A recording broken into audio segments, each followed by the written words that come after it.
la sponda aerea di Gomes, poi all'indietro bella di testa per intervento irregolare su Montagno, indica il dischetto, fallo dell'estremo Di Martino. 20° minuto di gioco, calcio di rigore per il Città di Avola. Montagno contro la palla in rete, battuto Di Martino, il vantaggio ospite al 20° su calcio di rigore, la realizzazione di Marco Montagno. A Sant'Antonio 0, Città di Avola 1 al 20°. Montagno su calcio di rigore.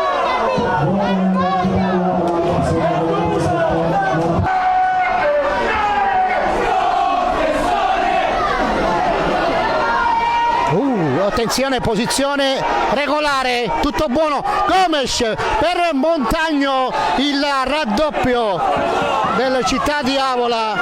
Le proteste dei calciatori dell'Aci Sant'Antonio, sembrava al di là. Gomes, non si è alzata la bandierina del primo assistente Manuele Finocchiaro di Acireale. Gol assegnato, raddoppio del Città di Avola.